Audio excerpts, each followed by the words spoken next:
नमस्कार साथियों। एक बार पुनः संस्कृत ऑनलाइन क्लासेज में आपका स्वागत है। आज के इस वीडियो में हम संज्ञा प्रकरण से रिलेटेड जो टॉपिक है स्वरों के भेद, उस टॉपिक पर विस्तार से चर्चा करने वाले हैं।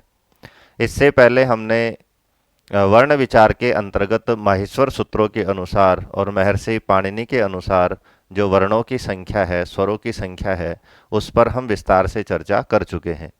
उन्हीं स्वरों के कितने भेद होते हैं, कितने उपभेद होते हैं, कौन से स्वर का कौन कौन सा भेद होता है, जो परीक्षा की दृष्टि से बहुत महत्वपूर्ण है। पिछली जो रीट की पात्रता जो परीक्षा आयोजित हुई थी, या फिर द्वितीय श्रेणी और प्रथम श्रेणी की जितनी भी जो परीक्षाएं आयोजित हुई हैं, उनमें इस टॉपिक से प्रश्न पूछे जाते रहे हैं। तो आज के टॉपिक की शुरुआत करने से पहले एक छोटा सा टॉपिक और है जिस पर हम चर्चा करने वाले हैं, वो है व्याकरण के त्रिमुनि। क्योंकि एक दो प्रश्न कभी कभी इनसे भी पूछ लिए जाते हैं। तो टॉपिक का नाम है व्याकरण के त्रिमुनि। इसके बाद हम जो स्वरों के भेद हैं उस पर चर्चा करेंगे। तो व्याकरण के त्रिमुनि। तो सबसे पहले हम देखते हैं कि ये जो तीन मुनि हैं जिनको त्रिमुनि के नाम से जाना जाता है, ये कौन कौन से हैं। तो इसमें जो सबसे पहले जो मुनि है वो है महर्षि पाणिनि। दूसरे जो मुनि है वो है महर्षि कात्यायन। इनके जो अन्य नाम हैं वो जब हम इनका संक्षिप्त परिचय पढ़ेंगे वहाँ पर हम चर्चा करेंगे। तो सबसे पहले मैं एक एक नाम यहाँ पर लिख रहा हूँ। तो पहले जो मुनि है वो है महर्षि पाणिनि, दूसरे जो हमारे मुनि हैं वो है महर्षि कात्यायन, और तीसरे जो हमारे व्याकरण के जो मुनि हैं जिनको त्रिमुनि के नाम से जाना जाता है वो है महर्षि पतंजलि। तो इस तरह से इन तीनों को मिलाकर के संयुक्त रूप से व्याकरण के त्रिमुनि कहा जाता है। क्यों कहा जाता है? क्योंकि वर्तमान में जो हमारे पास संस्कृत की जो व्याकरण उपलब्ध है, जो सर्वाधिक प्रामाणिक व्याकरण जिसको माना जाता है, उसको हमारे सामने लाने में सर्वाधिक जो महत्वपूर्ण योगदान रहा है वो इन तीन मुनियों का रहा है। तो नाम आपको याद रखना है, महर्षि पाणिनि, महर्षि कात्यायन और महर्षि पतंजलि। एक एक का हम परिचय पढ़ते हैं। तो सबसे पहले हमारे जो मुनि थे वो थे महर्षि पाणिनि। सबसे पहले हम देखते हैं, तो समय की हम बात करते हैं, क्योंकि इनका जो समय है वो हम केवल विद्वानों के मत के आधार पर मानते हैं। कहीं भी इनका जो प्रमाणिक जो आधार है वो हमें नहीं मिलता है। तो इनका जो समय है वो 500 ईसा पूर्व से 350 ईसा पूर्व तक माना जाता है। तो सबसे पहला जो पॉइंट होगा तीनों ही मुनियों में वो है समय से संबंधित। तो सबसे पहला बिंदु है कि महर्षि पाणिनि का जो विद्वानों के अनुसंधान के आधार पर, विद्वानों के अध्ययन के आधार पर जो समय माना जाता है वो है 500 ईसा पूर्व से 350 ईसा पूर्व। दूसरे पॉइंट में हम बात करते हैं कि इनके जो अन्य नाम हैं, कि व्याकरण के ग्रंथों में इनको कौन कौन से अन्य नामों से जाना जाता है। तो मैं प्रसिद्ध दो नाम है वो लिखता हूँ। एक नाम है दाक्षी पुत्र, और एक नाम इनका मिलता है साला तुरीय। सालंकी भी कहीं कहीं पर इनका नाम मिलता है, आहिक भी नाम मिलता है, लेकिन दो नाम इसलिए मैं यहाँ पर लिख रहा हूँ क्योंकि दाक्षी पुत्र से अनुमान लगाया जाता है इनकी जो माता का नाम था वो दाक्षी माना जाता है इस नाम के आधार पर, और इनका जो निवास है, इनके पूर्वजों का जो निवास है वो सालातुर ग्राम मानने के कारण, तो सालातुर ग्राम मानने के कारण इनका जो एक नाम है वो सालातुरीय भी हमें मिलता है। तो दो नाम नाम के आधार पर प्रमाणिक है। माता के नाम पर इनको दाक्षी पुत्र और निवास स्थान के आधार पर इनका नाम सालातुर। तो इस तरह से साला तुरीय इनके अन्य नाम हैं। तीसरे पॉइंट जो हमें याद रखना है वो है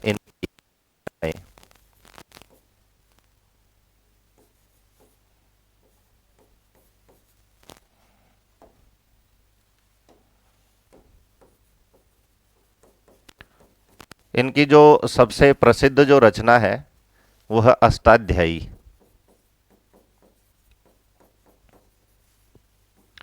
अन्य रचनाओं की हम बात करें तो गणपाठ, पाठ और लिंगानुशासनम।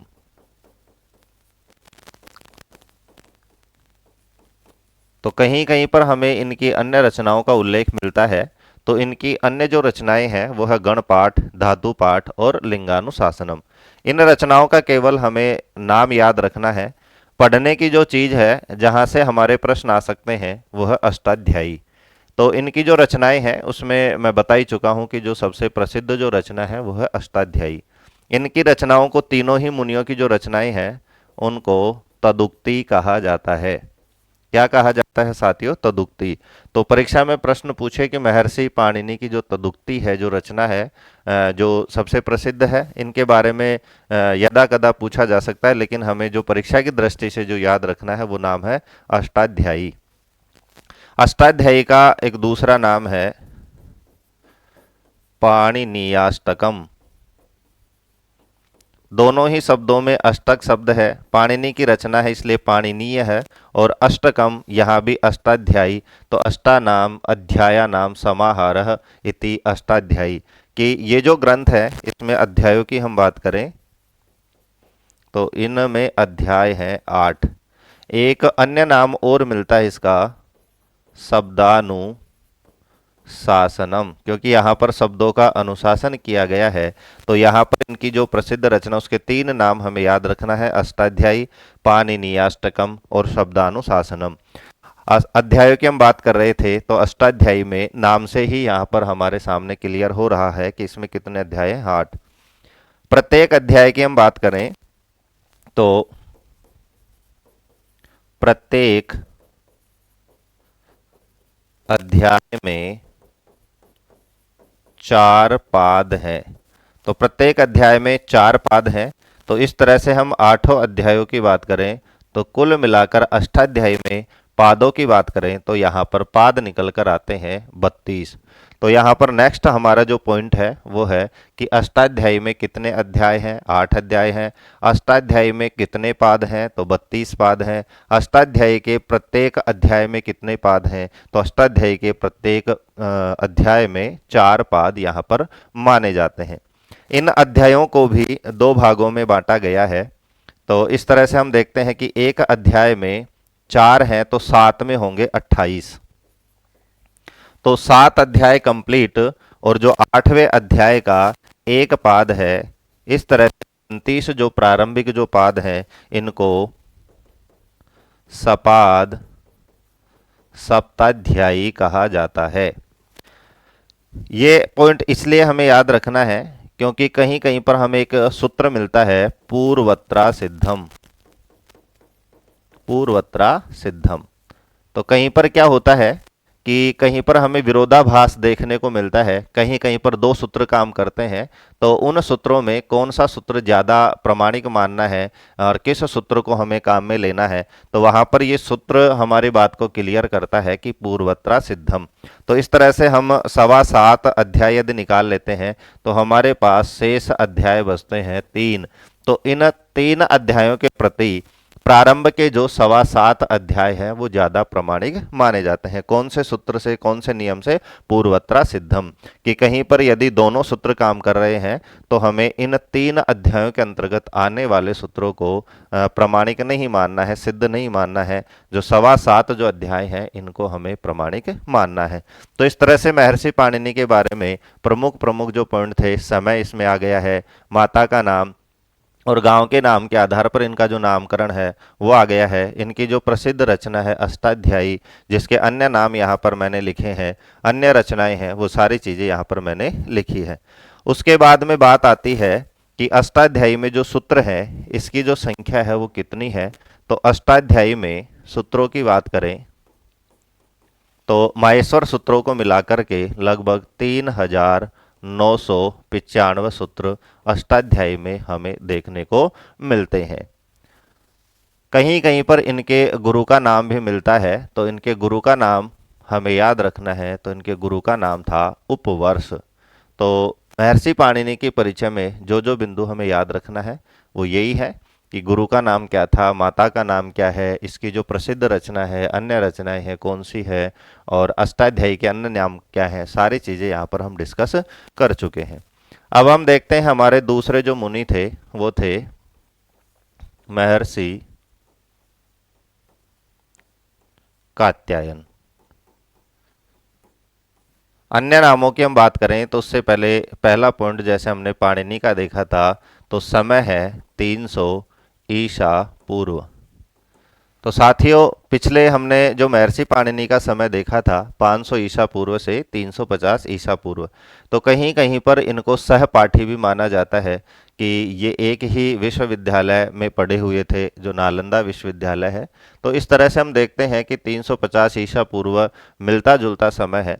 तो यहाँ पर हमें याद रखना है तो लगभग 350 ईसा पूर्व इनका समय माना जाता है। अभी हम बात कर रहे थे अन्य नामों की, तो अन्य जो नाम है इनके वो हो वररुचि और वार्तिककार।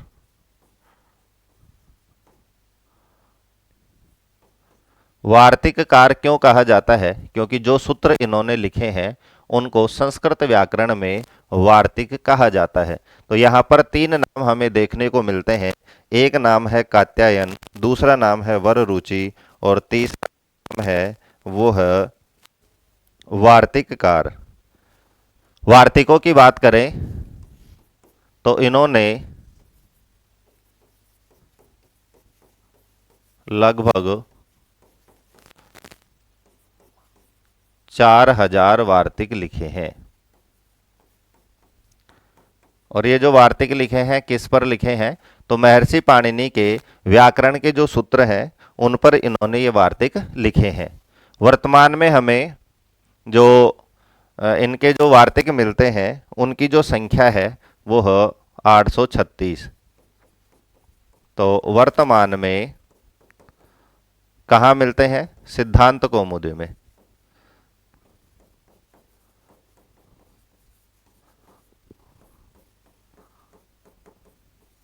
836 वार्तिक प्राप्त होते हैं। हर बात यहाँ पर मैं आपसे क्लियर करते चल रहा हूँ। तो 836 वार्तिक हमें प्राप्त होते हैं, लेकिन इनके द्वारा जो वार्तिक लिखे गए हैं लगभग 4000 लिखे गए हैं। वार्तिक क्यों लिखे हैं?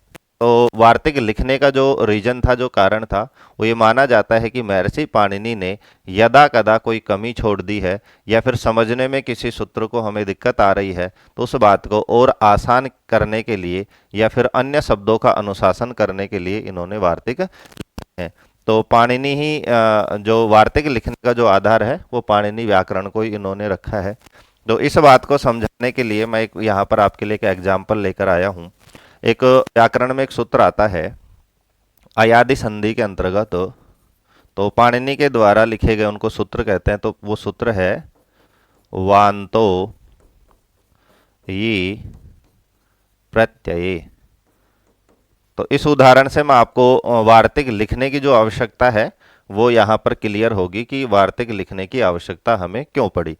तो वांतो ही प्रत्यय सूत्र का हम अर्थ देखते हैं। तो यहाँ पर हमारे पास वांत ही प्रत्यय के अर्थ होता है कि यदि कोई शब्द है और उस शब्द के अंत में ओ या अव की मात्रा है और ये का मतलब है कि यादि प्रत्यय है, यानी कोई ऐसा प्रत्यय है जिसके आदि में, आदि शब्द का अर्थ होता है प्रारंभ, तो जिसके आदि में यह हो ऐसा प्रत्यय, यानी ऐसा प्रत्यय जिसके प्रारंभ में क्या हो य, तो वहां पर अयादि संधि होती है। क्योंकि अयादि संधि का जो मुख्य सूत्र है वो है एचो यवा यावह। एचो यवा यावह का जो अर्थ है वो है कि ए आई ओ औ इन 4 वर्णों के बाद में यदि कोई स्वर आ रहा है तो क्रमशः अय आय अव आव आदेश हो जाते हैं। उसी के अंतर्गत यहाँ पर हम देखते हैं वान्तोई प्रत्यय सूत्र कहता है कि ओ औ ये तो एच के अंतर्गत आते हैं, लेकिन यह जो है वो स्वरों के अंतर्गत नहीं आता है, फिर भी यहाँ पर अयादि संधि हम करते हैं। तो इसके लिए स्पेशल एक सूत्र बनाया था। इसका जो सूत्र है वह है जैसे गव्यम है तो गो धन यम, तो यहाँ पर हम देखते हैं कि गो में ओ की मात्रा है और यम जो प्रत्यय है उसमें यह आदि में है, इसलिए यहाँ पर अयादि संधि करके और गव्यम यहाँ पर रूप सिद्ध होता है। इसी तरह से नव धन यत, तो यत प्रत्यय में ही मैं लगता है लास्ट में हम जब इनका जो लिंग निर्धारण करते हैं तो यहाँ पर ओ है इसलिए आव हो जाएगा, तो यहाँ पर बनता है नाव्यम। तो इन दो रूपों को सिद्ध करने में तो हमारे पास सूत्र था वांतो ही प्रत्यय, लेकिन उस समय प्रचलित एक शब्द था गव्युति। अब युति जो शब्द है वो एक प्रत्यय नहीं है और वांतो ही प्रत्यय की कंडीशन है कि ओ और अव के स्थान पर अव और आव तभी होगा जब आगे प्रत्यय हो। तो युति शब्द को सिद्ध करने के लिए वार्तिककार ने एक वार्तिक लिखा कि अध्व परिमाणे च, ये परिचय के साथ इसलिए मैं आपको बता रहा हूं ताकि वार्तिक लिखने का जो उद्देश्य है वो आपको समझ में आ सके। तो अध्व परिमाणे च सूत्र कहता है कि यदि गो शब्द, अध्व का अर्थ होता है रास्ता मार्ग और परिमाण का मतलब होता है माप, तो यदि गो शब्द किस अर्थ में आ रहा हो तो मार्ग के परिमाण यानी माप अर्थ में यदि आ रहा हो तो युति शब्द आगे रहने पर गो का जो ओ है उसका अव आदेश हो जाता है। तो गो शब्द यदि मार्ग के परिमाण अर्थ में हो तो जैसे वहां पर मैं लिख के देता हूं कि गो धन युति, तो इस अर्थ में जो गो है युति के साथ आने के कारण मार्गवाची और परिमाणवाची होने के कारण यहाँ पर जो गो में जो ओ है उसका हम अव आदेश कर देते हैं और हमारे पास आता है गव्युति ही। तो साथियों, गव्युति शब्द की सिद्धि करने के लिए हमारे पास महर्षि पाणिनि व्याकरण में कोई सूत्र नहीं था, तो ऐसी छोटी मोटी हर जगह जो कमियां रह गई थी उनको दूर करने के लिए नए शब्दों की उत्पत्ति के लिए ही वार्तिककार ने क्या लिखे, वार्तिक लिखे। वार्तिक भी सूत्रों की तरह ही है, प्रसंग के अनुसार आपको मैं बताते चलूंगा कि कहाँ पर कौन सा वार्तिक हमारे काम आता है। जैसे कल की क्लास में हमने पढ़ा था कि इत संज्ञक 6 सूत्र होते हैं, उसके अलावा एक चुतिर धातु में इर की इत संज्ञा करने के लिए 6 के 6 सूत्र हमारे काम में नहीं आते हैं, इसलिए वार्तिककार ने वहाँ भी एक वार्तिक मैंने आपको बताया था, इर इत संज्ञा वक्तव्य। तो इस तरह से महर्षि कात्यायन का जो संक्षिप्त परिचय था, जो जो चीजें हमें याद करनी है वो यहाँ पर मैंने आपको लिख दी है। तीसरे हमारे मुनि हैं महर्षि पतंजलि। तो इनके समय की बात करें तो एक ट्रिक है, ट्रिक क्या याद रखने का तरीका है, तो 150 हम कम करते चलते हैं। जैसे पाणिनि का 500 में हम 150 कम करते हैं तो कात्यायन का 350 में हम 150 कम करते हैं तो 200 रहता है। तो इसी तरह से इस ट्रिक से हम देखते हैं कि समय की हम बात करें महर्षि पतंजलि का तो लगभग 200 ईसा पूर्व। इनकी जो रचना है, जिनको तदुक्ति मैंने बताया था, तो इनकी जो रचना है व्याकरण पर वह महाभाष्य। क्या है साथियों? महाभाष्य। एक और इनकी रचना मिलती है योग शास्त्र में, तो पातंजल योग, लेकिन वो योग शास्त्र की है। यहां पर हम व्याकरण के परिप्रेक्ष्य में हम पढ़ते हैं, तो महाभाष्य इनकी व्याकरण से संबंधित रचना है। तो महाभाष्य में जो पार्ट हैं, जो अध्याय हैं, उनको आहनिक नाम से जाना जाता है। किस नाम से जाना जाता है? आहनिक, क्योंकि संस्कृत में अहन का मतलब होता है दिन, तो दिन से रिलेटेड होने के कारण ही इनके जो अध्याय हैं उनको आहनिक कहा गया है। कुल आहनिकों की बात करें तो कुल आहनिक है 84। तो 84 आहनिक हैं, तो यहाँ पर हमें देखने को मिलता है। तो कहा जाता है कि ये जो महाभाष्य इन्होंने लिखी है वो 84 दिन में इन्होंने पूरी करी थी, ऐसा माना जाता है। इसलिए इनका नाम आहनिक है। अहना निवृतम आहनिक। तो जो एक दिन में जो निवृत्त है उसको आहनिक कहते हैं। तो आहनिकों की संख्या यदि पूछी जाए तो इसमें कितने आहनिक हमारे पास निकल कर आते हैं? तो 84 आहनिक हमारे पास निकल कर आते हैं। तो आज के इस वीडियो को शुरू करने से पहले, क्योंकि आज का हमारा मुख्य बिंदु था स्वरों के भेद, तो इससे पहले हमने जो त्रिमुनि थे इनका जो संक्षिप्त परिचय था वो हमने यहाँ पर देखा है।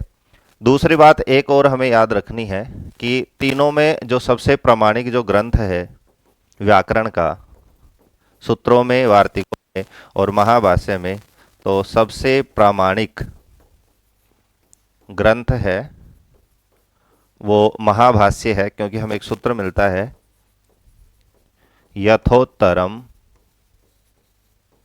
मुनीनाम प्रामाण्यम।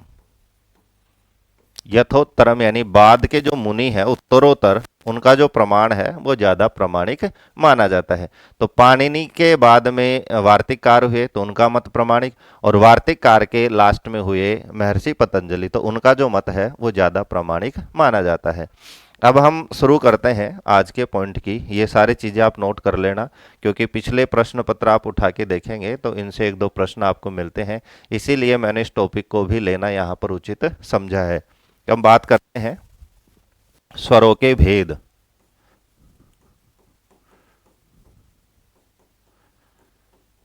तो माहेश्वर सूत्रों में और वर्ण विचार वाले वीडियो में हमने देखा था, तो वहां पर जो वर्णों की संख्या थी माहेश्वर सूत्रों में, उन वर्णों में जो अचों की संख्या थी वो थी 9। अचा स्वरः ए ई उ रील री, यहाँ पर लिख लेते हैं क्योंकि काम आएंगे। अ ई उ री ली ए ओ आई औ। तो इस तरह से हमारे पास ये 9 अच यानी स्वर निकल कर आते हैं। अब इनका जो प्रारंभिक जो भेद है वो है, क्योंकि संज्ञा प्रकरण है और इनकी संज्ञा जो की जाती है, तो एक सूत्र है ऊ कालो अच ह्रस्व दीर्घ प्लुतः। तो एक सूत्र है कि ऊ कालो अच ह्रस्व दीर्घ प्लुतः। यहाँ पर ये अच था तो च की जगह ज जस्व संधि, और यहाँ पर है की जगह जो ह्रस्व का जो अ था यहाँ पर है नहीं आएगा इसमें,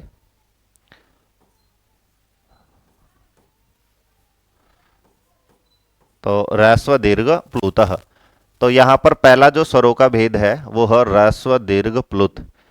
ऊ का मतलब यहाँ पर तीनों है, ऊ, ऊ और ऊ। पहले भी मैंने आपको बताया था कि यदि एक मात्रिक है, कोई स्वर एक मात्रिक है, तो एक मात्रिक को हम कहेंगे ह्रस्व। यदि हमारा स्वर द्विमात्रिक है, दो मात्रा वाला है, तो उसको हम कहेंगे दीर्घ। और यदि हमारा स्वर त्रिमात्रिक है तो उसको हम कहेंगे प्लुत। तो इस तरह से जो पहला जो भेद निकल कर आता है वो ह्रस्व दीर्घ और प्लुत।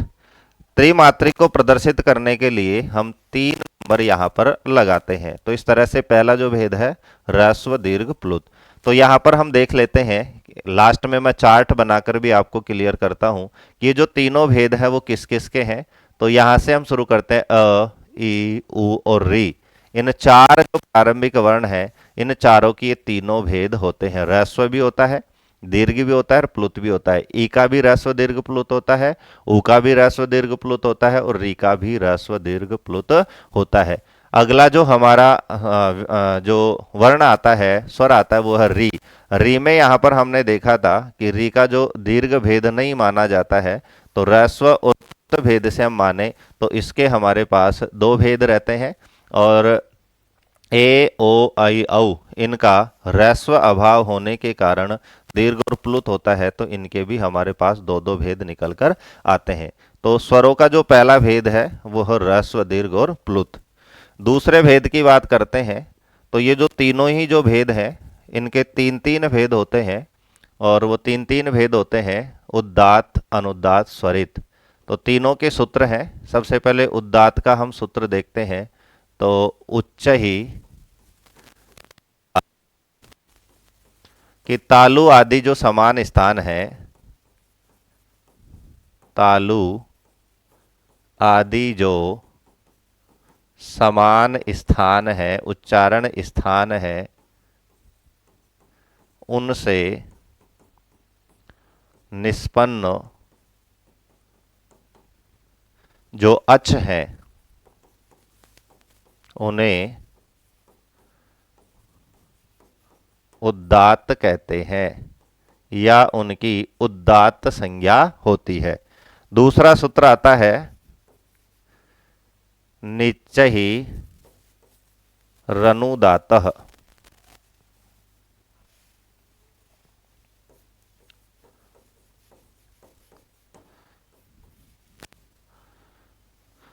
कि तालु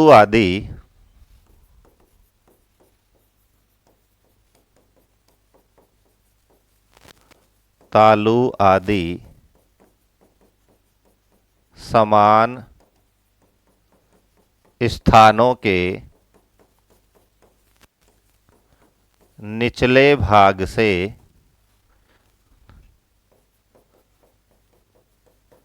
निष्पन्न जो अच है, उनकी अनुदात्त संज्ञा होती है। कौन सी संज्ञा होगी? अनुदात्त। तीसरा जो भेद निकल कर आता है वो आता है, सूत्र है समाहारः स्वरितः। अर्थ की हम बात करें, पहले भी हम पढ़ चुके हैं, लेकिन ये एक अलग से वीडियो इसलिए बनाया है कि स्वरों का भेद आपको एक ही वीडियो में यहाँ से प्राप्त हो सके। तो जो उदात्त और अनुदात्त का समाहार है, दोनों का जहाँ पर योगदान है, मिश्रण है, उसकी यानी उस अच की, उस स्वर की कौन सी संज्ञा होगी? समाहार संज्ञा होती है। तो इस तरह से हम देखते हैं। तो पहला जो भेद था, पहली जो संज्ञा थी वो थी ह्रस्व दीर्घ प्लुत। उन प्रत्येक ह्रस्व दीर्घ प्लुत की जो अगली जो संज्ञा है वो है उदात्त, अनुदात्त और स्वरित। तो इस तरह से प्रत्येक वर्ण की होती है, जिसके भी ह्रस्व दीर्घ प्लुत होंगे उसके तीनों भेद होंगे। कौन कौन से? उदात्त, अनुदात्त और स्वरित। इनके बाद में एक भेद और आता है, एक संज्ञा और आती है, अनुनासिक और अननुनासिक। उसका हम सूत्र देखते हैं। तो सूत्र आता है मुख नासिका वचनों अनुनासिकः। मुख नासिका वचनों अनुनासिकः। अर्थ की बात करें तो क्लियर है कि मुख सहित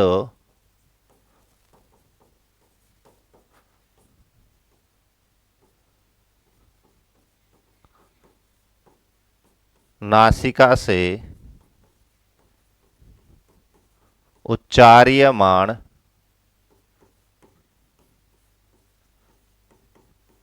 वर्णों की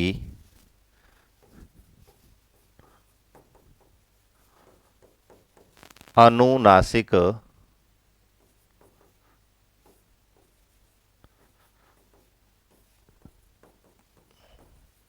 संज्ञा होती है। तो ऐसे जो अच हैं जिनके उच्चारण में मुख के साथ साथ नासिका का भी योगदान रहता है, उन स्वरों की हम अनुनासिक संज्ञा करते हैं या अनुनासिक संज्ञा होती है। और इनके अलावा जो शेष बच जाते हैं उन स्वरों की संज्ञा होती है अननुनासिक।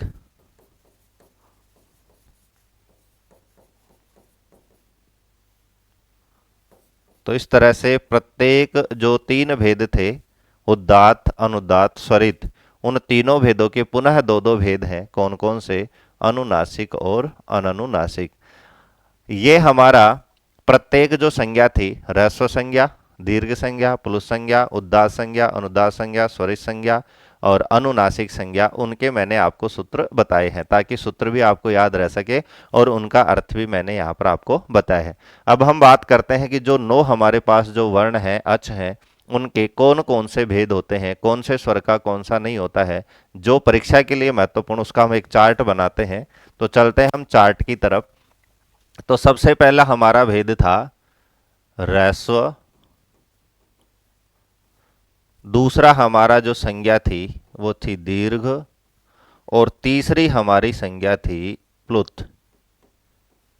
उसके बाद में हमने देखा था कि इन तीनों के ही यहां पर हमने तीन तीन संज्ञाएं देखी थी।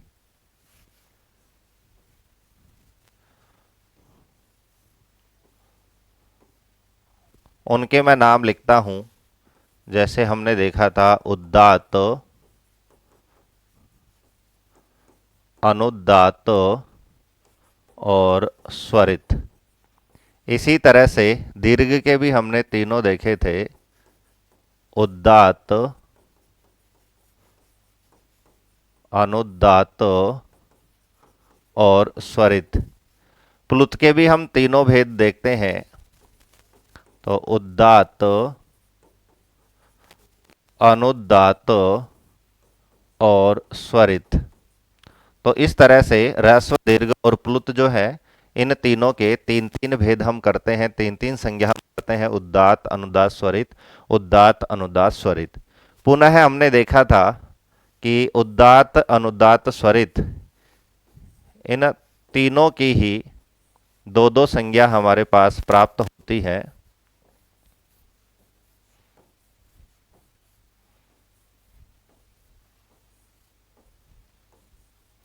और वो जो संज्ञा थी जो हमें प्राप्त होती है वो थी अनुनासिक और अननुनासिक। इसी तरह से अनुनासिक और अननुनासिक, अनुनासिक, अननुनासिक, अनुनासिक, अननुनासिक, अनुनासिक, अननुनासिक, अनुनासिक, अननुनासिक, अनुनासिक और अननुनासिक, अनुनासिक, अननुनासिक। इस तरह से इसके भी दोनों हो जाएंगे। तो इस तरह से हम देखते हैं कि ये हम जो अब तक संज्ञा पढ़े हैं उसका एक चार्ट है। अब हम देखते हैं कि हमारे पास जो 9 वर्ण थे, अ, ई, उ,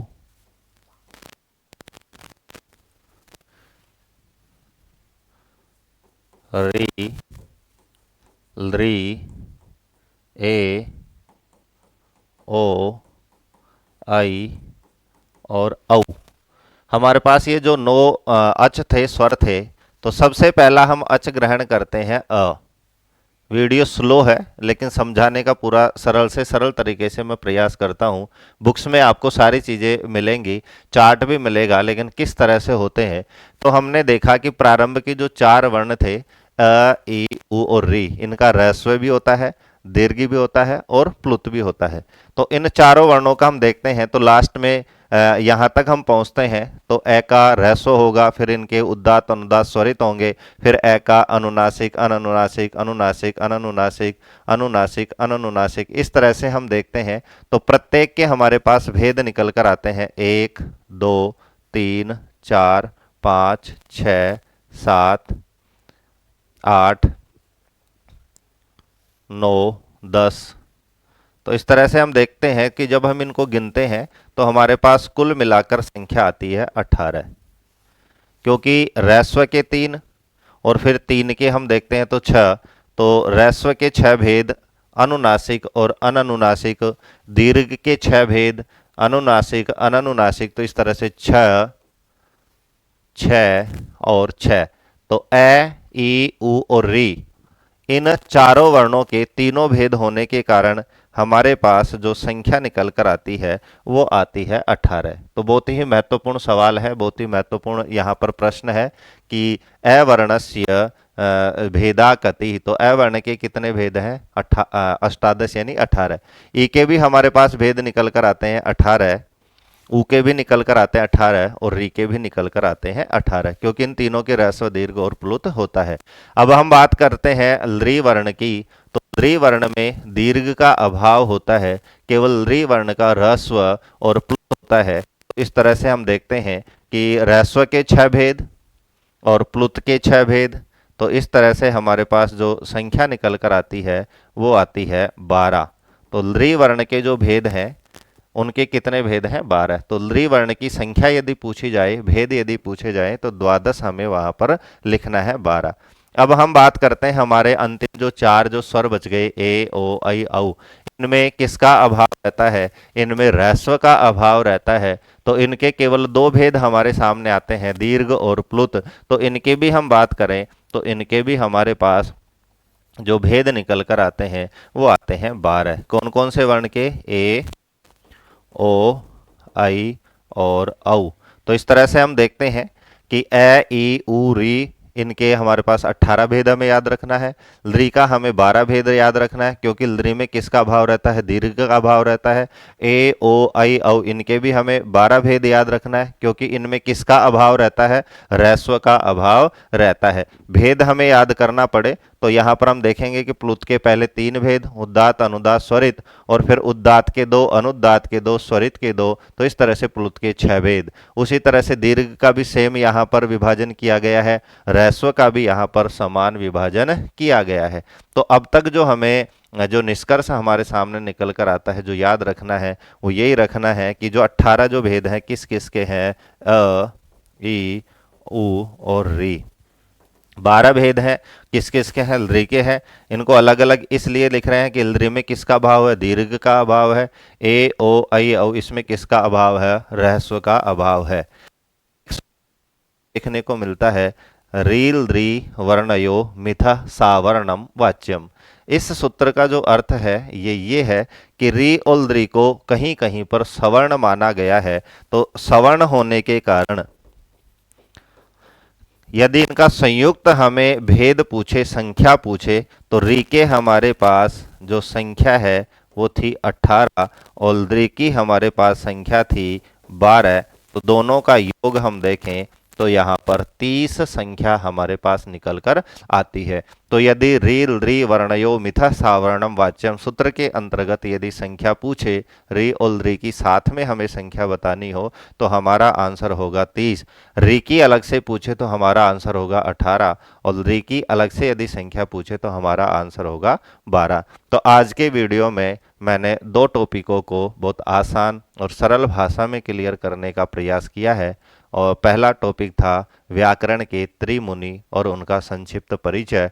दूसरा हमारा बिंदु था जो हमारे पास माहेश्वर सूत्रों के अनुसार जो 9 हमारे पास स्वर थे, अच थे, उनके क्या क्या भेद हैं, कौन से अच का कितना है, कौन सा है, नाम सहित हमें याद रखना है। पुनः मैं बता दूं, नाम का मतलब है कि अ ई उ री, इनके तीनों ह्रस्व दीर्घ प्लुत। ह्रस्व दीर्घ प्लुत होंगे तो फिर उदात्त अनुदात्त स्वरित भी होंगे। उदात्त अनुदात्त स्वरित होंगे तो फिर अनुनासिक अनुनासिक भी होंगे।